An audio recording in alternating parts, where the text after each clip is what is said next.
Hey folks, welcome to this edition of the A-Train Show, the A-Train Arlington Lane.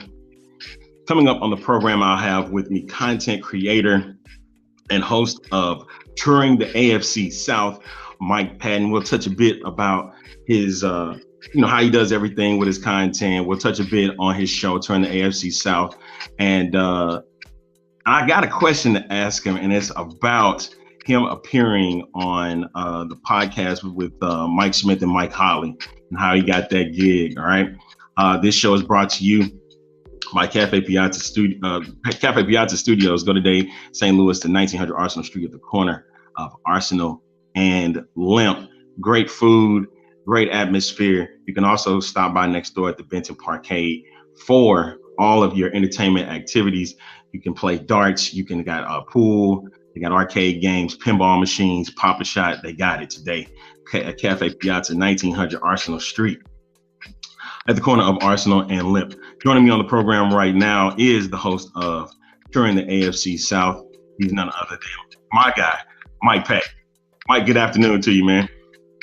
Good afternoon to you as well. How you doing?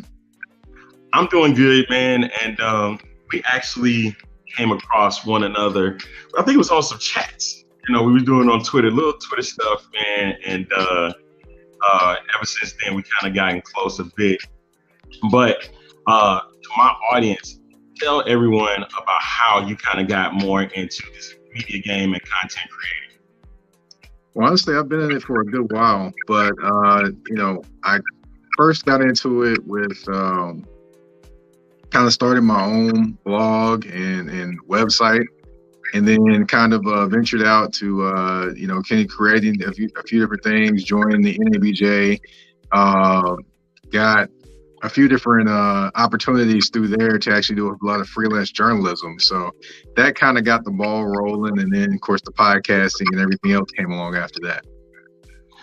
So how'd you come up with the name Touring the AFC South? Because it's actually a pretty cool name, but you don't just talk about the NFL AFC South. You talk about a lot more things in sports. So touch a bit about how you got that together. Well, honestly, I just thought about, you've got four teams, you've got four pretty different locations in terms of where they're located. So, I just thought about, hey, you're taking a tour, you're driving around, I'm going to stop in this city, that city, and the other. And that's kind of how the name came about in terms of that. And that's how it kind of came about, even though I do touch on definitely teams outside of the AFC South. But, I do kind of keep a little bit of a AFC South tie-in somehow, some way. Yeah, and that's what's cool about it is that you got, you do your thing when it comes to the AFC South. And for those that don't know, Mike, you're in Nashville, Tennessee. Is that right? That's correct. And so you get a chance to this season, you got a chance to cover the Tennessee Titans. So kind of what have you seen so far in just a little bit of time that you've been out there about this Tennessee Titan team?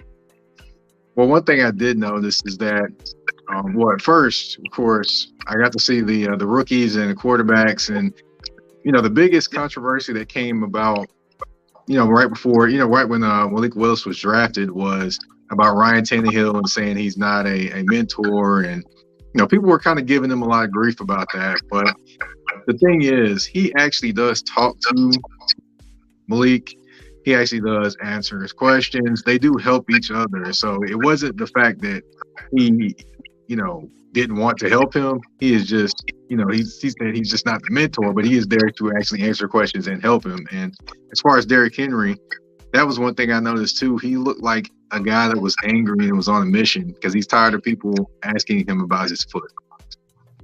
I mean, that has been the key with him. I know he has been successful at every level, high school, college, and becoming one of the, only 6-7 people to rush for 2,000 yards in a single season. And the Titans had two or three of those, I believe, in their franchise history. So Tennessee knows how the Tennessee Titans and Oilers franchise. They know how to draft running backs very well. with it. But that's the thing. It's about the foot. It's going to be about the foot because people are concerned. And these days, you got fantasy football players. And so the minute that draft is about to go down, number one pick is going to be on most drafts, Derrick Henry. They're going to pick him because they know he's going to put together a fantastic season. So I understand, Mike, that Derrick Henry is tired of that, but that is always going to be a concern because of what happened last year. So they were the number one seed, of course, last year. And so, of course, that ceiling is going to remain high. It's just that how can this team this year try to get over the hump so they can try and get into the Super Bowl? Well, it's going to be a lot of piecing together a few things when it comes to offensively because they don't have a lot of their firepower offensively at wide receiver anymore. Notice Julio Jones and A.J. Brown are no longer here. One got released, one got traded. Nick Westbrook-Ikhine is the leading returning wide receiver, actually. And he'll more than likely be like a slot guy. So you got questions when it comes to Treylon Burks, the rookie wide receiver. Of course, he had a few hiccups. What's being talked about, I believe, is asthma, kind of getting adjusted to the humidity here. And then you have Robert Woods on the opposite side who's coming off an ACL injury. So there's definitely questions there along with Derrick Henry and along with some in the offensive line, of course, Ryan Tannehill. But what nobody's talking about is defensively, they have a lot of people coming back. They get a full season of Zach Cunningham this year, and their cornerback depth is better. So defensively, they'll be solid, if not better. And offensively, they'll have a few questions to kind of figure out. So I still think they'll be right there to win the division in the AFC South, if not a top 5 seed. Okay. Talking it over with Mike Patton. He is a content creator, multimedia journalist, and the host of Touring the AFC South podcast, joining me on the A-Train show, presented to you by Cafe Piazza in St. Louis. I think one of the things as we go around in the AFC South a little bit, I'm stationed out here in Houston. I live down here in Houston Station. That's so cliched, ain't it? But I'm down here in Houston, and one of the things that I have seen is, of course, Lovie Smith becoming the new head coach of the Houston Texans. And I know there was changes that needed to be made. Can the Texans potentially get better than where I know what they were 4-13 last season, correct me if I'm wrong, 5-12. Well, they were just bad, you know that. But they have a new general, and then you also bring in Pep Hamilton to work with them offensively. Could this be a 500, a better team? Like, we looking at a 9-win team, or we looking at potentially it's going to be growth. I think it's going to be growth coming out of it, like maybe 7, maybe 8 wins. Where are we seeing from Houston? If they get around 8 or 9 wins, I definitely would call that a successful season. Being completely honest, they don't have a ton of developed and proven weapons. Of course, Davis Mills is still trying to figure things out. They do have Marlon Mack, who is got brought over from the Indianapolis Colts. Of course, he's another year removed from a pretty bad injury. And then also you have, of course, John Mechie III you can throw in the slot as a rookie. So you have a few different things you can work there offensively. Defensively, I'm just concerned about pass rush. Who's going to be that guy? So, I mean, they have they have some potential people, but I'm not sure they have, for certain the guys at those positions, except for, of course, Brandon Cooks, who's the best wide receiver in the AFC South, in my opinion. But other than that, it's a few things they have to figure out. But the one thing they're going to do, and the one thing a Lovie Smith team does, is they're going to play hard the entire time they're out there. So that could potentially get them to 8 or 9 wins. Touching it over with Mike Patton, host of Touring the AFC South. Hey, what we're going to do is we're going to take a quick timeout. And when I come back, we're going to touch more on the AFC South. All right, so you stay tuned. We'll be right back with more of the A-Train show in just a moment. All right, so stay tuned.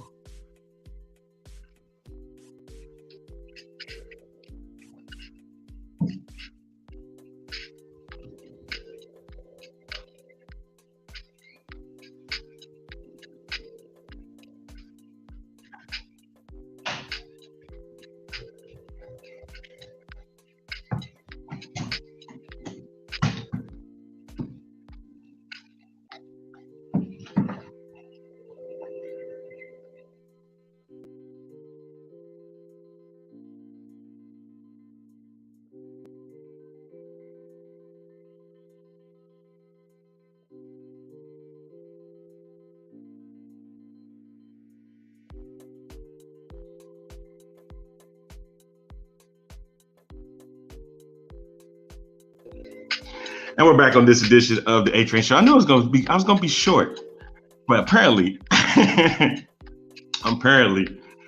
something got inside the video. But that's okay. I'm gonna fix that when we finish this broadcast today. But as we're back on the A Train Show, sponsored by Cafe Piazza, 1900 Arsenal Street at the corner of Arsenal and Limp. Got with me on the broadcast today is a host of Touring the AFC South, and we've been touching a little bit on it right now. We're going to get back into it. Is my guy, Mike Patton. Mike, all right. So we touched on the Texans a little bit. We touched on your Titans a bit. Now we got to touch a bit on, before I'm going to get, the Jaguars are going to be last. That's what it is. They might be last for real in real life too.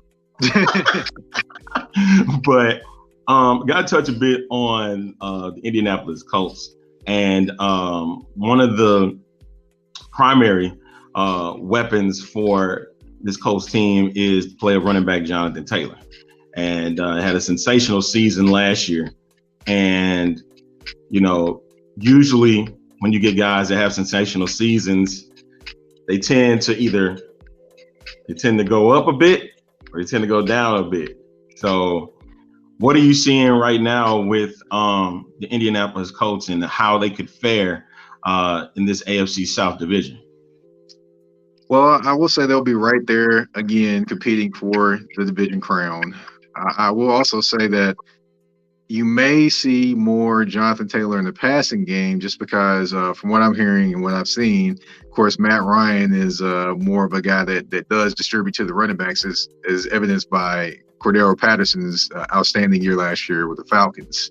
So you may see a little bit of a load taken off from him just doing those types of things. And, of course, there's still one question, though. Who's going to be the guy opposite Michael Pittman Jr.? So that'll be a big question that needs to be answered. Is it going to be Alec Pierce, the rookie out of Cincinnati, or is it going to be somebody we're not thinking about right now? And defensively, of course, they'll still be solid, of course, with the additions of Squad Gilmore, of course, and defensive end from the Raiders. I just can't remember his name exactly right now, but yeah, his name escapes me right now. But yeah, definitely they are going to be better defensively. They're going to be right there for the division crown this year, competing with the Tennessee Titans. Yeah, because they at certain points during the year, it looked like the Colts were going to overtake the Titans for that division, and they kind of fell off near the end of the season and kind of missed out. But at the same time, got a guy, Matt Ryan, 37 years of age. I don't know if he's thinking about the Tom Brady type of career he's thinking of having, going past 40 and still doing an exceptional job. I mean, these days, I think when we look at quarterbacks, they're getting so much more protection that they can play on beyond their years of what they need to.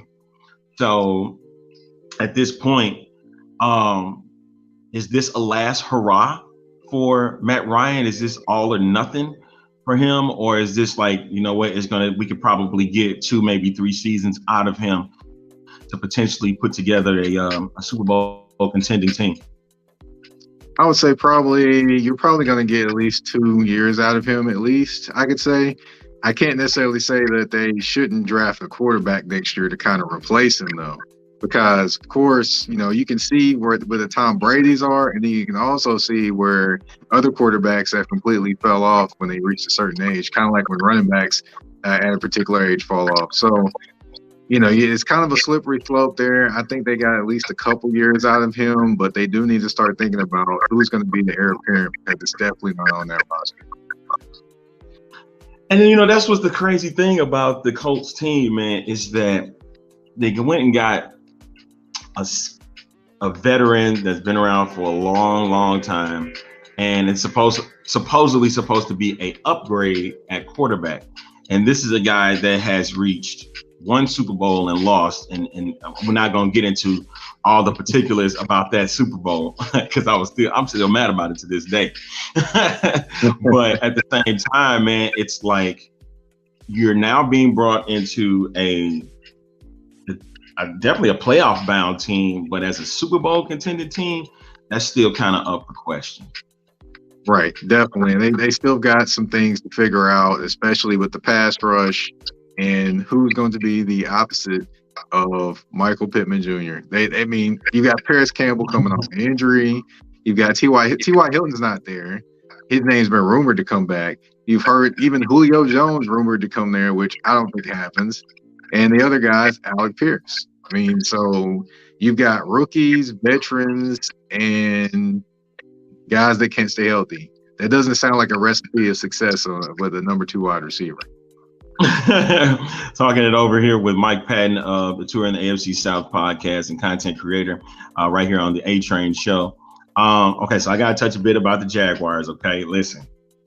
I like the fact that they did hire Doug Peterson as their head coach because he is an offensive guru. Of course, the Jaguars are going to need a lot of help, not just offensively, but you are bringing what's this, Trevor Lawrence? Is this Trevor Lawrence's third year or second year? Just second year, right? Second year. Yeah, it seemed like 2 years last year. This seems like he's been around just a little bit longer than I expect. And he should have known already, you know, when you get into this situation with Jacksonville was a complete mess. They did get rid of Urban Meyer. They're having issues behind the scenes of even staying in Jacksonville, but they still have a team that they put out on the field. So with this Jaguars team, is there any positives that can really come out from this franchise going into the year? Well, there is some positives in terms of the young guy, Mr. Trayvon Walker. I mean, I spoke to Mr. John Reed, which John Reed is retired after 34 years of covering sports, and he's retiring from covering it. But I had to mention that because I had to give him big ups because he's one of the OGs in the game. But he said when he first saw Trayvon Walker moving around out there, he was as big as a defensive end, but as quick and fast as the safety. So you put him on the opposite side of Josh Allen, and you might have some action going on up front. So that's a ray of sunshine there. Then you have, you have your running back to actually be healthy this year, and you did upgrade in wide receiver. However, it all comes down to that offensive line and defensive line. I like to call Jacksonville, in some senses, like the donut team of the AFC South. They're, solid on the outside, but soft or nothing in the middle. And until that gets resolved and shows up every single game, you can't necessarily say they're going to be one of the title teams or contending for AFC South crown until that gets resolved. Yeah, exactly. And you mentioned Walker. There was in his skill set, it sounds a little bit like a former Tennessee Titan that played there for some years in the name of Javon Kearse. And does he have that type of skill set, or is it more like Ronnie Lott type? You mentioned safety, so you think of safeties, you think of guys like Ronnie Lott, and what's your thought on that?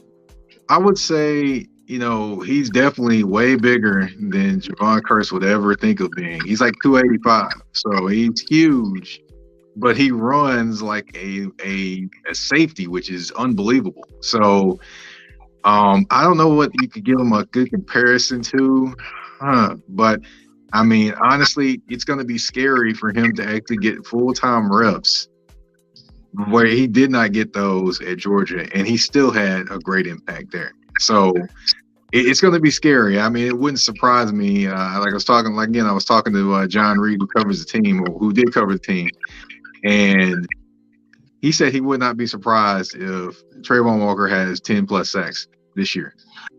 Then if that's the case, you might as well throw in Robert Mathis. Remember, Robert Mathis, he could play the linebacker position and he could play defensive end. Of course, he was more defensive end than linebacker, but when the Tony Dungy system, I think they played a 3-4 when he was there.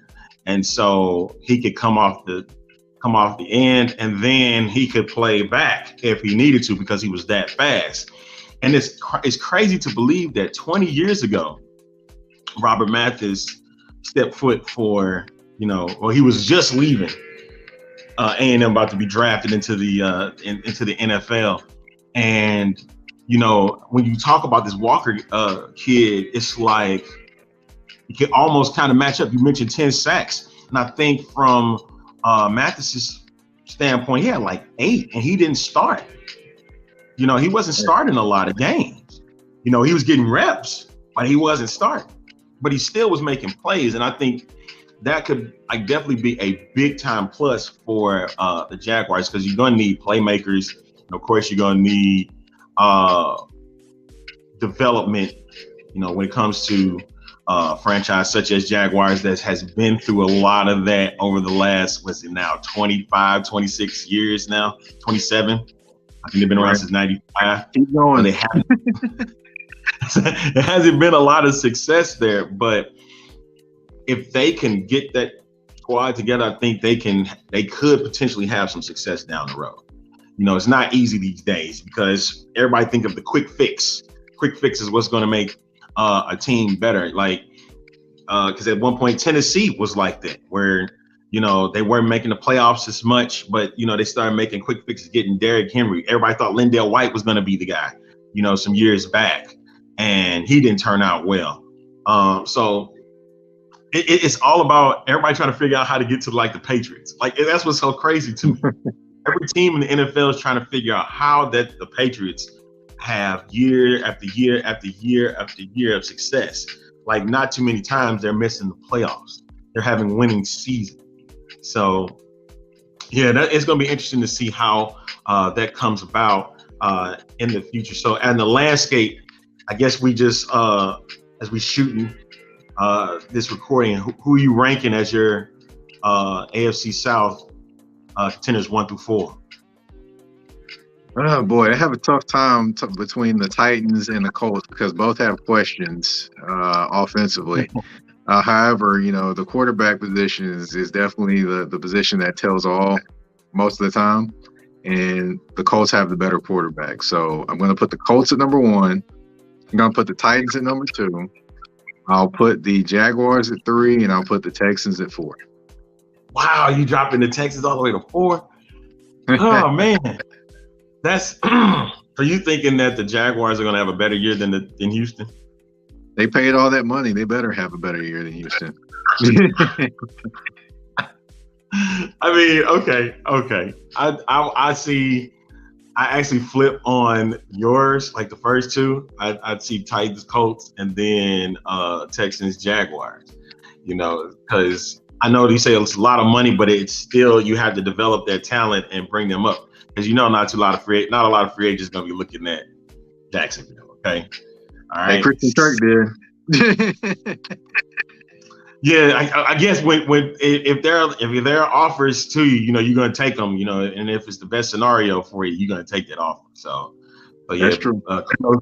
Kudos to him for that. I want to go back a bit. You know, when you were talking about putting together, you know, podcasting, and you were getting into journalism and stuff. Were there any like big mentors for you when you got started? You know, when you got started into this media game, like who kind of helped you along the way to get you to where you are right now? I could go on and on all day about the people that have helped me along the way, to be honest. You know, it's a whole list of names I could mention. You know, from local people that are here in the NABJ chapter, Dr. Sib, Giton Ward, rest in peace, Giton. He passed away a few years back, but he's the one that actually introduced me to the NABJ. So and he kept asking me about coming to it, and I finally gave in and came. And you know, it's probably one of the best decisions I made in terms of writing or doing anything I'm doing now. Bill Roden. Bill Roden is the guy that every time I talk to him, he's going to give me good advice, and he's also going to give me a swift kick in the butt and things I need to be doing. So that's one thing that I haven't talked to him in a while, but every time I do talk to him, that's what happens. You know, and Roden is a legend. Yeah, definitely. Yeah. And I'm probably forgetting somebody, and I don't want anybody to be mad or angry at me, but hey, you know, I do And I am thankful for everyone that did assist and give me some advice, whether they be in writing or they not be in writing. I mean, my sister, gives me great advice about, following my dreams and going for things. And I greatly appreciate my sister for giving that advice. Not a problem, man. That's definitely so shout out to your chapter in Nashville, the National Association of Black Journalists. And I know there are a lot of others that we can definitely mention that we have come across, and I know via social media or via meeting in person. So definitely those guys are always helping you. One more thing before you go. I got to know about this appearance on that Peacock podcast with Mike Howard and Mike Smith. How did that come together for you, man? And again, kudos to you for actually getting on the program, dude, because that's huge. Well, I would say this: it was God and a lot of good peoples and followers that actually believe in what I do. Because what happened was I looked on my Twitter one day, and one of my followers actually had reached out to Brother from Another and the two hosts and said, "Hey, you need to have my guy on here. Talking about representing in terms of talking about helping." Black media and Black, journalists and things like that. And then I look up a few minutes later and Michael Smith responds to the tweet and says, "Say less." And I'm like, oh, okay. He actually read this. So, I said back, I was like, hey, just name when and where, and I'm there. I said that back in the tweet back. Then I can't remember how long later, but I did get a message from the actual a DM from the actual show. They're actually asking me about a particular day and a particular time, worked it out, and then from there was able to get on the show, man. It was amazing. It was crazy how it all happened. I can't say that was a normal way things would happen, but I'm definitely blessed and thankful for the people that do listen to my show. And the people that, believe in what I'm doing and have been kind of riding with me since I even started typing. Yeah. I think one of the hosts in Houston has popped in, AJ Jones. Help me out with that. Yes, AJ Jones. Yeah. I like his stuff, man. And he brings the heat when he does, when he's on social media, and then definitely when he does his show. That's my guy right there. That's my guy right there. There's one other person. I don't know if you've came across him at all, or maybe in passing may have spoke with him, but Big Sarge Sports guy in Houston, covering the Houston Texans. I definitely think he'll make a great guest for your show, and because he's a great guy to work with. Got a chance to do some things a little bit with him, and he's been on our In the Zone Network podcast and stuff. So great guy, man. You gotta link up with him because he bring the heat. He bring it, and he don't play around with it at all. And I'm serious, man. Like that dude is. There's a reason why I follow him. And so, and I call him my country cousin, man. Shout out to my mom, Alexander, too, in his own network, man, because they was able to get that together, worked out through another mutual friend. That's how things work these days. Right. Is getting opportunities. You get it from one cat that's been following you and making sure that they uplift you. So, what has that meant to you, as a journalist and a content creator, having people to help you get to where you want to get to? It's meant the world to me, and also taught me that, hey, to give freely of yourself as well, because I do help out people or answer questions or connect people because I feel it's the right thing to do, and I want to help people achieve their dreams as well, and not just achieve my own dreams and be selfish. And support other people and believe in what they're doing. So, those people that have poured into me definitely showed me the way and things, the way to do things, which I already was someone that was pretty unselfish and I like to help people anyway, but it kind of reinforced a lot of different things that I did over my life. And I just want to thank all those people that did pour into me and help me, because without them, I don't think I'd be where I am now.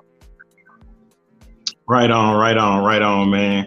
Hey, before you go, Mike, tell our viewers and listeners where they can find you on social media.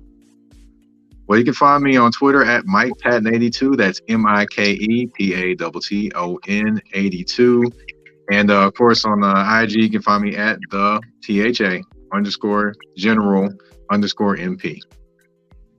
And of course, the podcast. Good gracious, I forgot about that. But of course, you can find me on every usually Thursdays and Saturdays touring the AFC South. And I have a nice, wonderful guest coming this week or two that a lot of people might know. Okay, all right. So you can't say it. You ain't gonna be able to say it here, huh? Okay. Can't give it on the air just yet. Can't get this bag. Okay, it's all good. But Mike, definitely great to have you to come on this show, and you're always welcome to come on, and we'll chop it up. We can chop up more than just football, but we want to make sure that my audience get a chance to know who you are and what you kind of mean to me, and definitely want them to support you because I do. So definitely want you to keep doing what you're doing, and next we're gonna have to start talking about the Chicago Bulls, man, because we have we got a little love for that team, man, and so man. I think that's the one thing that brought us together was the love for the Chicago Bulls, man. And so definitely. The next time you come on, man, we'll chop it up and we'll talk about Chicago and how they could potentially get back to being at the finals they haven't been to in over 25 years. That's hard to believe now. Oh man, that's painful to hear. and they have gone through a lot of stuff, just like the New York. Well, I can say this: we ain't the New York Knicks. I'll put it there. Definitely, you can't. But at the same time, we're still going through our fans going through their growing pains as well. All right, Mike. Pleasure again to have you on the program, and make sure you guys tune in to Touring the AFC South every Thursday and Saturday. You can find them on Facebook. You can find them on Instagram. Definitely find them on. You do YouTube too, right? You good? Yeah, I got a YouTube Touring the AFC South. You can go back and watch literally all the interviews I've done over a good year and change on there. That's what's up. And then you can always follow him on his streaming platforms. Okay. All right. That'll wrap this up for this edition of the A-Train Show. Again, big up to my guest, Mike Patton. And Mike, I'll catch you again. All right, sir? Yes, sir. All right, my man, Mike Patton of Touring the AFC South. I got you, bro. Ain't that clicking out? I got you, producer. But that's the producer mindset, though. You know what I mean? The producer, you got to do everything. So we're going to touch a bit about that next time, okay? All right. My man, Mike Patton, all right? This is the A-Train signing off. Hey, make sure that you follow me on YouTube. You can follow me on Facebook at the A-Train Show. And definitely we'll bring together more great hosts, more guests, and bring to you best content that I can bring forth, all right? For just a little while, this A-Train signing off. Catch you for another edition of the A-Train Show.